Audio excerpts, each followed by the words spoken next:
디지털 세상의 모든 것을 깊이 있게 알아보는 인포맥스D. 오늘도 명확한 정보와 새로운 지식을 전해드리겠습니다. 이동수단이었던 자동차가 이제는 소프트웨어 중심으로 바뀌면서 거대한 스마트 기기로 진화하고 있습니다. 소프트웨어가 중요해지면서 해킹 가능성도 커지고 있는데요. 관련 이야기 나눠보겠습니다. 김승주 고려대 정보보호대학원 교수님 모셨습니다. 교수님 어서 오세요. 네, 안녕하십니까. 반갑습니다. 예전에는 자동차 사고 조심해라 이렇게 이야기를 많이들 했는데 뭐 사고도 조심해야 되지만 이제 해킹까지 좀 신경을 써야 되는 시대가 됐나 봐요. 그렇죠. 네. 그러니까 이제 자동차가 컴퓨터가 돼가고 있다. 뭐 이미 컴퓨터가 됐지만 네. 그렇게 생각하시면 됩니다. 네. 우리가 이전에 컴퓨터 있었고 그런데 스마트폰이 컴퓨터가 돼버렸잖아요. 대신했죠. 그렇죠. 이제는 TV도 컴퓨터가 돼가고 맞아요. 있죠. 이게 이제 자동차까지 확대되고 있다. 이렇게 보시면 돼요. 네. 그래서 이제 현대 기아차 이제 요새 이렇게 발표하는 걸 잘 보면 SDV라는 용어를 되게 많이 씁니다. 이게 네. 이제 Software Defined Vehicle의 약자입니다. 그래서 앞으로 자동차는 소프트웨어를 어떻게 바꾸느냐에 따라서 기능이 마음대로 추가되거나 네. 빠지거나 할 것이다. 네. 그래서 지금 벌써 우리가 테슬라 차량만 보더라도 야, 자고 일어났더니 업데이트돼서 완전히 다른 차가 됐어. 이게 작동을 또 다르게 이제 해야 되는, 그쵸. 네, 학습을 해야 되는. 그렇죠. 네. 그래서 그런 얘기가 있듯이 네. 이제 소프트웨어가 굉장히 중요해졌다. 근데 소프트웨어가 중요하다 보니까 이제 해킹에 대한 우려도 자꾸 급증하고 있다. 이렇게 보시면 됩니다. 그러니까요. 사실 예전에 컴퓨터 처음 쓸 때 이렇게 멈추거나 그러면 껐다가 다시 네. 켜고 뭐 그런 얘기도 하잖아요. 조선기계는 일단은 한번 때려보고 때려보고 꺼보고 켜보면 될 네. 때가 많다. 뭐 네. 이런 얘기도 했는데 자동차가 컴퓨터가 된다고 하면 뭐 비슷하게 멈추거나 했을 때 큰 우려가 생기는 거잖아요. 그렇죠. 실제로 뭐 해킹을 당해서 문제가 된다거나 그런 사례가 있었습니까? 그러니까 자동차가 자꾸 첨단화되면서 문제가 발생할 수 있다. 이것을 학계에서 처음 발표한 건 2010년입니다. 2010년에 UC 샌디에고 대학에 스테판 세비지 교수라는 분이 계세요. 네. 그분이 요새 자동차가 너무 첨단화되어 있기 때문에 이런 해킹이 발생할 수 있어. 이렇게 얘기를 했습니다.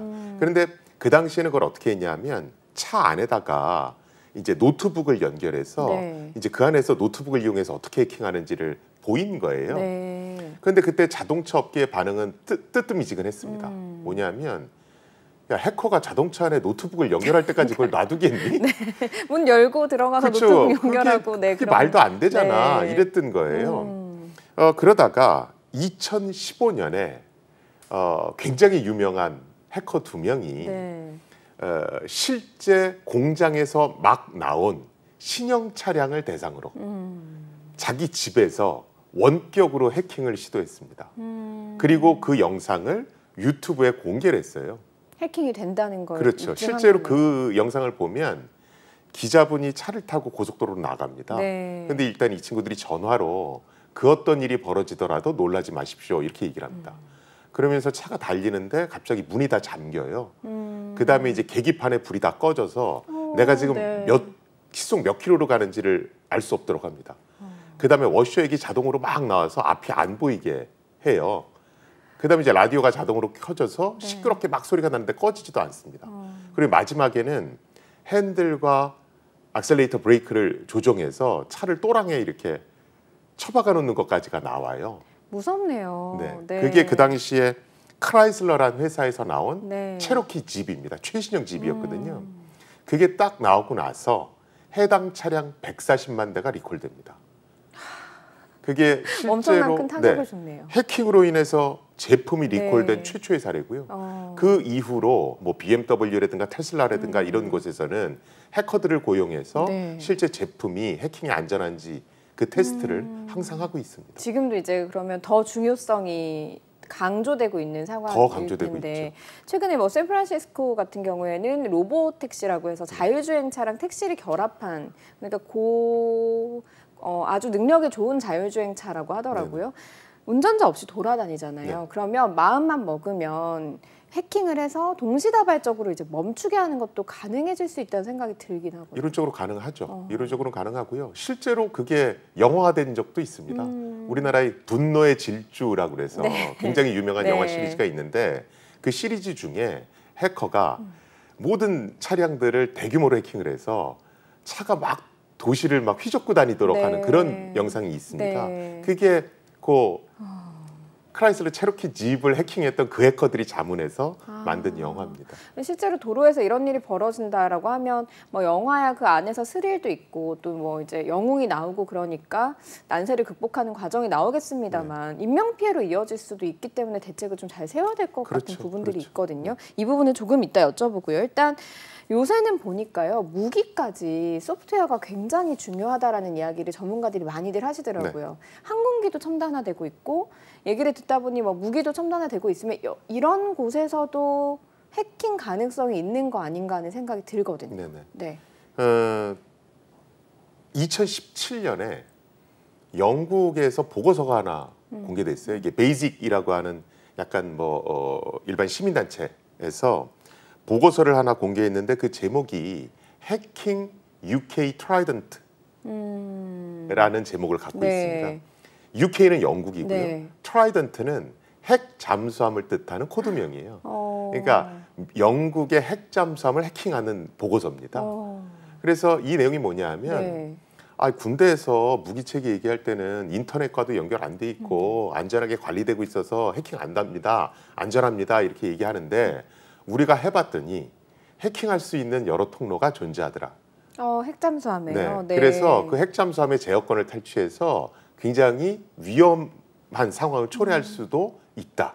그 대책을 세워야 된다. 네. 그 보고서를 실제로 공개했습니다. 물론 인터넷에서도 공개가 돼 있지만 거기에 이제 중요한 부분은 다 삭제가 돼 있고요. 네. 그래서 영국도 그렇고 미국도 그렇고 이런 어떤 첨단 잠수함이나 드론, 전투기에 대해서 해킹 안 당하도록 보안성을 어떻게 높일 거냐 이런 데에 대한 대책들을 지금 분주히 마련하고 있습니다.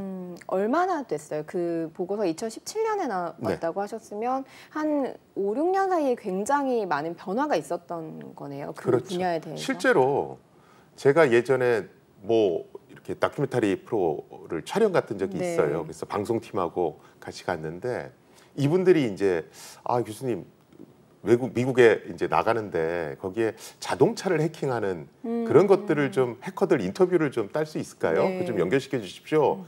그래서 제가 이제 미국 가서 해커들을 만났죠.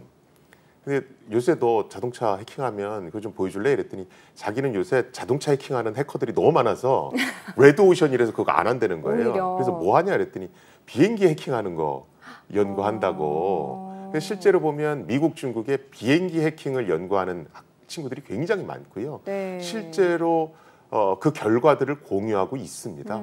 그래서 지금 어디까지 됐냐면 비행기 딱 타면 객석 쪽 있잖아요. 승객이 앉는. 네. 그쪽은 이미 해킹에 완전히 성공해서 요새 보통 이제 IFE라고 그래서 In-Flight Entertainment System에서 앞에 모니터 같은 거 있죠. 그러면 남은 거리가 얼마냐, 고도가 얼마냐 뭐 이런 거 다 뜨잖아요. 그런 거 다 위변조할 수 있고요. 그다음에 요새는 위성을 써서 인터넷도 쓸 수 있잖아요. 네. 그거 해킹해서 남이 이메일 뭐 읽는지 그것도 다 들여다볼 수 있고요. 그러니까 좀 느리긴 해도 급해서 와이파이 같은 거 이용하시는 분들 거를 해킹할 수 있다. 그렇죠. 그래서 메일을 뭐 보는지 이런 거 다 들여다볼 수 있고요. 지금 이 해커들이 하는 게 조종석 쪽으로 넘어가서 비행기 자체를 마음대로 컨트롤하려는 그런 연구들을 하고 있습니다. 개인의 위협은 일단은 지금 목전까지 온 상황인 거고 이걸 더 나아가서 항공기 자체의 조정까지도 지금 해킹을 하는 방법을 연구를 하고 있다고 하니까 사실은 굉장히 소름 끼치는 부분들이 있거든요. 그러면 이걸 이제 어떻게 해나가야 되는지를 봐야 될 것 같은데 사실 스마트폰이라든가 컴퓨터, 노트북 이런 것들은 보안 프로그램이라고 하는 거를 수시로 이제 깔고 업데이트하도록 계속 요구를 받고 있잖아요. 그러면 자동차나 뭐 항공기, 무기 이런 것들도 보안 프로그램 깔면 되지 않습니까? 이게 이제 문제가 지금 컴퓨터 시스템도 보안 프로그램을 깔면 기존 프로그램과 충돌을 일으켜서 다운이 되는 경우들이 있어요. 좀 버벅대기도 해요. 아마 그렇죠. 뭐 키보드 보안 프로그램에 이런 거 쓰시다 보면 이 또 죽었어 뭐 이런 얘기 하실 거예요. 맞아요. 그런데 자동차나 비행기는 사람의 생명을 다루거든요. 그래서 자, 해킹을 막아야지라고 해서 보안 프로그램을 그 복잡한 기기 내부에 설치를 했어요. 그럼 이게 기존 프로그램하고 충돌을 일으킬 수 있는 거예요. 그러면 그렇겠네요. 이게 보안 높이려다가 더 큰 인명사고를 부를 수도 있거든요. 그래서 이런 비행기나 어떤 자동차 이런 중요한 무기 체계 이런 데서는 단순히 보안 프로그램을 집어넣는 게 중요한 게 아니라 이게 기존 시스템의 동작을 방해해서는 안 됩니다.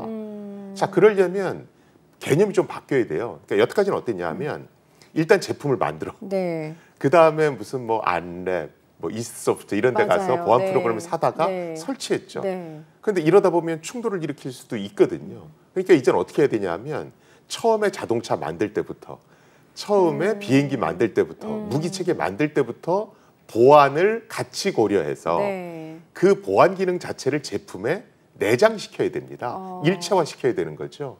그걸 우리가 보안 내재화 이렇게 얘기합니다. 컴퓨터나 스마트폰은 그게 어렵나요? 그게 안 되어 있나요? 지금 자꾸 그렇게 가려고 하죠. 그래서 지금 마이크로소프트 윈도우즈나 네. 맥OS를 보면 운영체제 안에 보안 기능이 내재돼 있습니다.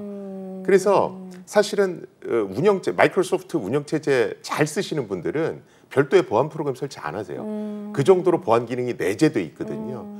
그렇게 하라는 얘기입니다. 그거를 이제 더 나아가서 어쨌든 자동차, 항공기 이런 것도 자동차는 특히나 이동하는 스마트폰이라고 할 수 있으니 거기에다 내재화시킨다. 그래서 보안 내재화라는 그렇죠. 개념이 나오는 그렇죠. 거군요. 그러니까 어떤 제3자로부터 네. 사다 쓸 생각하지 말고 네. 제품 만들 때부터 아예 속에다 내장시켜라. 그러려면 현대기아차라든가 아니면 뭐 삼성 뭐 이런 업체들이 네. 보안 보안 인력을 사서 그렇겠네요. 제품 개발할 때 같이 네. 투입시켜야 되겠죠. 지금은 어느 정도 단계예요? 사실 저도 그러니까 제가 이제 차를 바꾸는 과정을 쭉 봤을 때 이전보다 굉장히 많이 디지털화됐다고 해야 되나요? 전자기기화됐다라는 생각이 드는 게 엄마 아빠 차를 몰래 몰 때는 사실은 거의 이제 그 계기판 같은 데가 시계 그 초침 네, 같은 것도 있고 그랬었는데 그 다음에는 어느 순간 좀 이렇게 화면이 디지털이랑 비슷해지던 지금 있는 차는 거의 스마트폰하고 구동 방식이 비슷하긴 하거든요. 그렇게 됐을 때 저도 이제 사고 경험이 있어요. 갑자기 전자기기들이 막 오류를 일으키면서 차가 멈춰버렸거든요. 근데 이건 완전히 전기차도 아닌데 이렇게 멈췄단 말이죠. 지금은 이제 어느 정도 수준까지 보안 내재화를 시키고 있는지 궁금해요. 지금 사실은 업체가 뭐 자발적으로 했다기보다는 아까 말씀드렸듯이 해킹을 통해서 리콜된 사례도 있었고 그런 게 막 생기면서 이게 UNECE라고 그래서 UN 유럽 경제위원회라는 게 있습니다. 거기서 규정을 하나 만들었어요. 뭐냐면 2022년부터는 EU 지역에 수입되는 차량에 대해서 사이버 보안성에 대해서 어떤 인증서를 획득하지 않으면 수입을 못하도록 하겠다.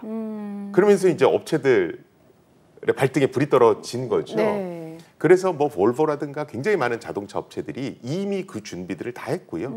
우리나라는 사실은 조금 늦게 준비를 했습니다. 네. 그래도 아슬아슬하게 그 어떤 시간은 좀 맞췄던 것 같고요. 그래서 얼마 전에 이제 뉴스 공개된 것 중에는 현대오토에버가 독일의 어떤 평가 기관에서 차량 보안성 인증을 획득했다. 뭐 이런 기사를 있을 네, 거예요. 네. 그게 이제 UNEC 규정에 맞춰서 네. 어떤 보안 대책을 세우고 그걸 통과했다는 그런 인증서를 획득했다. 인증서를 준다라고 하는 거는 그 관련 기관에서도 관련한 실험들이나 이런 것들을 진행을 했다는 그렇죠. 얘기인가요? 그렇죠. 보안 내재화가 제대로 됐는지를 뭐 서류도 제출해라. 네. 그 안에 다 들여다보고 해서 그걸 이제 확인했다는 얘기입니다.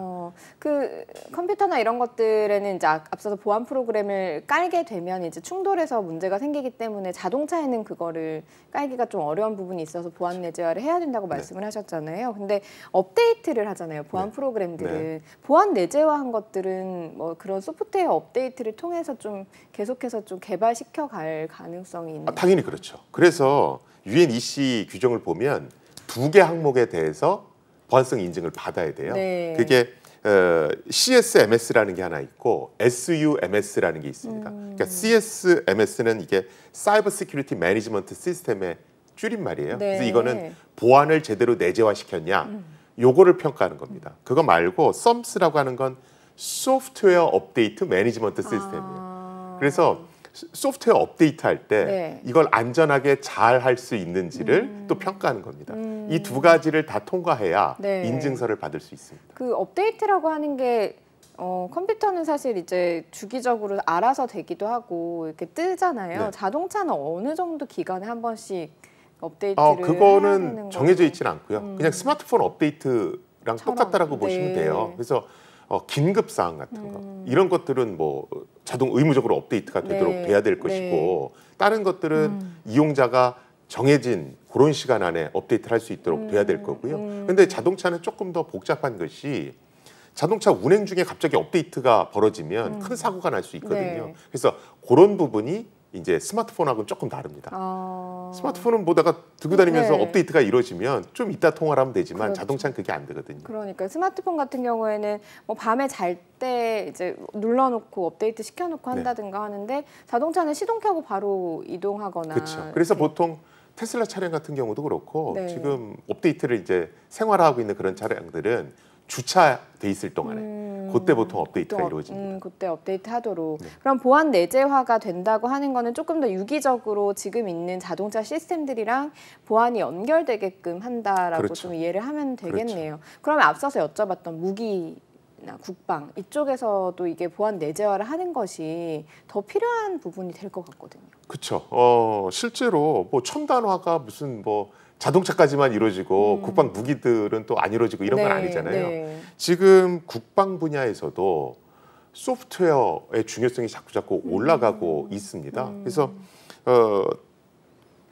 우리나라에 이제 국방혁신위원회라는 게 있죠. 교수님 지금 위원으로 계시잖아요. 네. 근데 그게 사실은 우리나라에서 그냥 만든 게 아니고 미국의 그 국방혁신위원회라는 게 있어요. 그걸 사실 벤치마킹한 겁니다.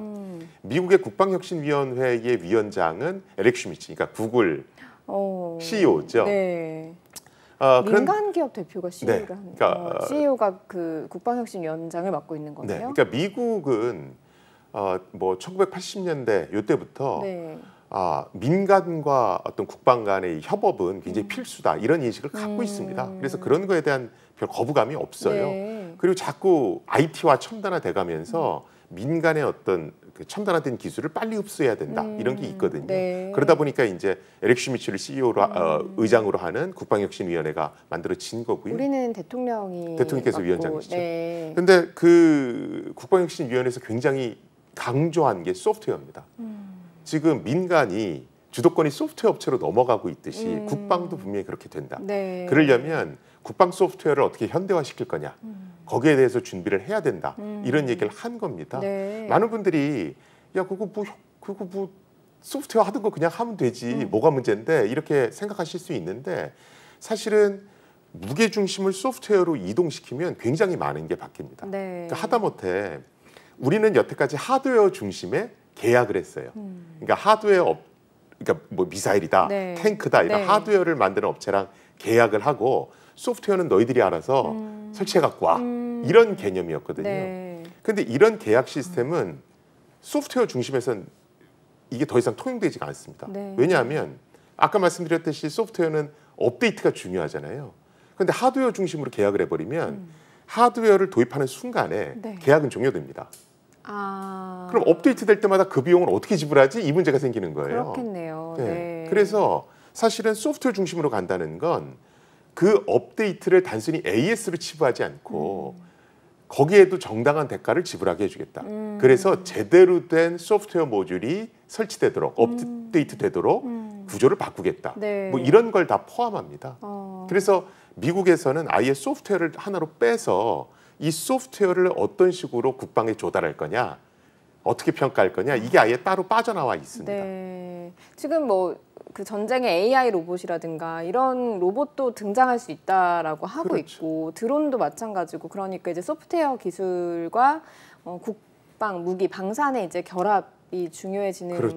우리나라는 어쨌든 방산업체들은 굉장히 잘하고 있는 곳들이 몇 군데 있잖아요. 그러면 이 방산업체들의 소프트웨어를 어떻게 다루고 있습니까? 지금 그러니까 사실은 미국이 이제 소프트웨어 중심으로 갔고 소프트웨어가 중요하다라고 하니까 당연히 이제 보안의 중요성도 올라갈 거잖아요.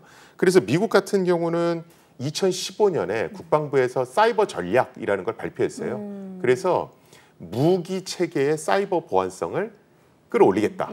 발표했고 네. 그렇게 기준도 만들고 여러 가지 도구도 개발하고 네. 관련 기관도 만들어서 소프트웨어가 들어올 때 사이버 보안성 다 심사해서 납품하도록 또 대가도 제대로 지불하도록 네. 만들어 놨습니다. 네. 우리나라는 조금 늦게 출발했어요. 사실은. 사실 너희들도 소프트웨어 중심에 이런 것도 필요하고 관련 전문 인력도 양성해야 된다. 요걸 미국에서 우리나라한테 얘기는 해줬었습니다. 언제 얘기해줬냐면 F-35 전투기 계약할 때. F-35 전투기 자체가 네. 워낙 첨단 기기니까 네. 각종 첨단 소프트웨어들이 들어가 있고 이게 또 막 업데이트가 이루어지고 이러거든요. 그럼 안에서 다룰 수 있는 사람들이 필요하다. 그렇죠. 네. 그래서 너희들도 그런 거 마련해야 될 텐데 라고 얘기를 해줬는데 사실은 그때 그걸 놓쳤어요. 그래서 그때 솔직히 준비를 못했었습니다. 네. 그런데 미국이 동맹국들한테 조금 더 강하게 그걸 푸시하기 시작하면서 우리나라도 지금 관련한 제도들을 뭐 방첩사라든가 사이버 작전사령부라든가 아니면 방위사업청 네. 이런 데서 지금 준비하고 있고요. 지금 저희 혁신위원회에서도 그걸 인지하고 있고 네. 대통령께서도 인지하고 계세요. 이번에 이제 얘기가 나왔다는 말씀이시군요. 네네. 그래서 네. 국방개혁 4.0에는 AI도 있고 그다음에 뭐 첨단 무기에 대한 얘기들도 있거든요. 네. 그러면서 소프트웨어 중요성을 워낙 잘 알고 있기 때문에 뭐 거기에 대해서도 지금 뭐 준비를 할 걸로 예상이 됩니다. 네, 알겠습니다.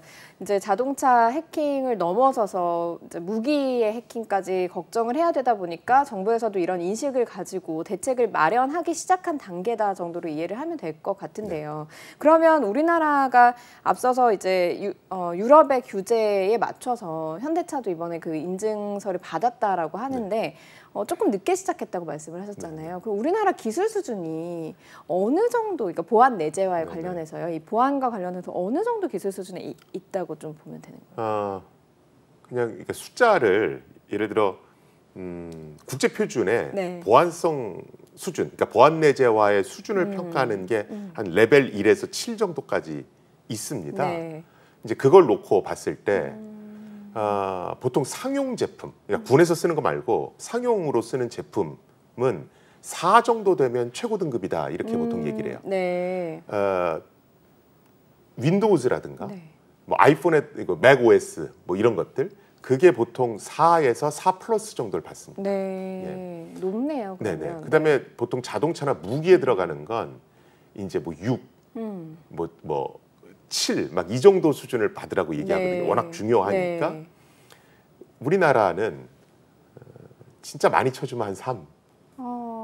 아직은 굉장히 뭐, 약하네요. 네. 왜냐하면 보안은 약간 좀 뒷전이었거든요. 그러니까 뭐냐면 보안 제품 그냥 사다 쓰는 거 아니야? 그런 개념이었어요. 네. 보안 내재와의 인식이 그렇게 잘 박혀 있지는 않았습니다. 그런데 이제 다른 데서 막 이런 제도를 만들고 이러고 그러다 보니까 이제 업체들도 움직이는 것 같아요. 네. 그래서 최근 보면 현대차에서도 뭐 보안 내재화 인력들을 적극적으로 뽑고 있고요. 삼성도 이제 삼성 리서치를 중심으로 해서 그런 인력들을 많이들 확충하고 있습니다. 그리고 지금 우리나라 보면 뭐 한화라든가 아니면 LIG 네. 이런 데서도 아예 그런 어떤 국방 소프트웨어 보안 내재화 전문 인력들을 확충하려고 하고 있고 그런 어떤 부서 같은 것도 지금 만들려고 하고 있습니다. 그럼 여기서 궁금증이 생기는 게 사실 인력을 제공을 한다는 건 관련 인력이 제공이 돼야 되는 네. 부분인데 스마트폰의 보안과 자동차의 보안, 무기의 보안이 좀 결이 비슷한가요? 결은 비슷한데 네. 정밀도는 무기가 훨씬 높죠. 아까 말씀드렸듯이 네, 절대로 충돌이 일어나면 안 안 되니까. 되니까. 네. 그렇죠. 그래서 실제로 무기 체계나 자동차 이런 데서 또 우주선, 위성 이런 데 들어가는 것들은 네. 이게요 이 정도로 안전하고요. 그다음에 기존 제품과도요 충돌을 안 일으킵니다. 이런 것들을 전부 다 입증하도록 네. 요구하고 있습니다. 지금 스마트폰은 그 정도 수준은 아니거든요. 그러면 이제 학생들을 이제 길러낼 인재를 육성해 낼 때도 이 분야가 나뉘어져서 더 이제 공부가 되어야 되는 부분들이 그렇죠. 있는 그래서 거잖아요. 아마 제가 지난번 방송 시간에 저희는 지금 공격수만 양성하는데 해킹할 수비수가 때. 네. 필요합니다. 네. 이게 뭐냐면 고급 보안 소프트웨어 개발자가 필요하다는 겁니다. 고급이라고 하는 데서 이제 고급이 아니라 그 분야에 맞는. 그렇죠. 네. 그러니까 그게 그냥 소프트웨어 개발자가 다 똑같은 거 아니야? 해커들은 소프트웨어 잘하니까 네. 그 친구들 개발시키면 되는 거 아니야? 이렇게 생각하시는데 고급 소프트웨어 개발자는 완전히 결이 다릅니다. 우리 우리 고속열차 할 때 프랑스의 떼제베 기술을 우리가 이전받은 거거든요. 그렇죠. KTX가. 예, 네. 처음에 떼제베 그 기술을 이전받아서 소프트웨어 및 관련 서류 일체를 넘겨받았을 때 우리나라에서는 그 문서를 읽지도 못했어요.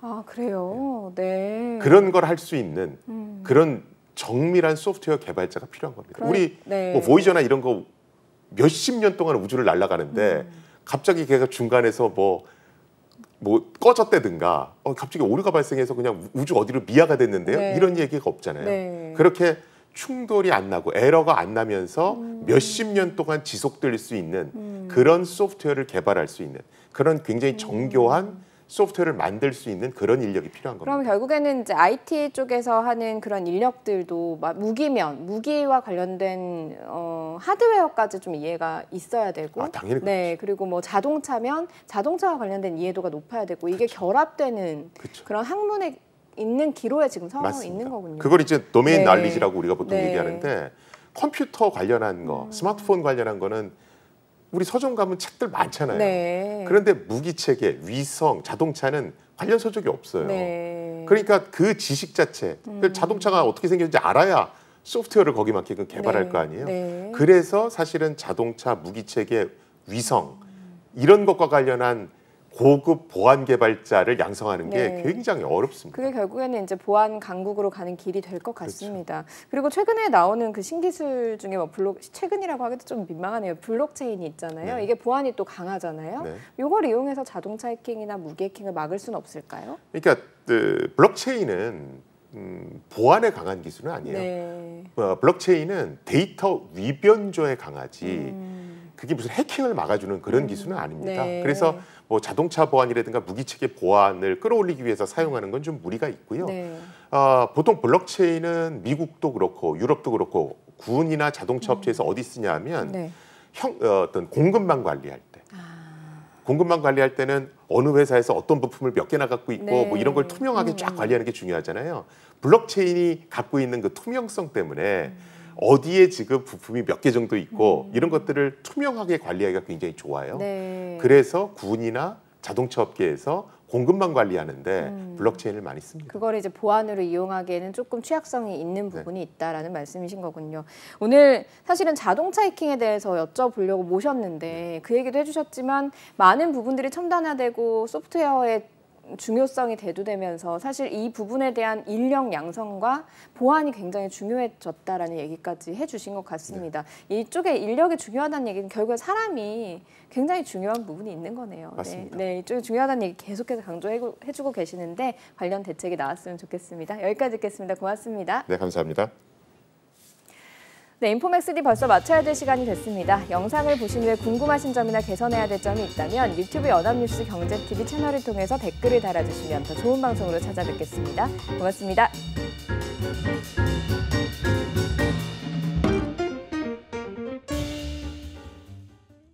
안녕하세요. 인포맥스D 아나운서 강래원입니다. 더 많은 실시간 경제 뉴스와 경제 정보를 알고 싶으시다면 오른쪽 구독 버튼을 눌러주세요.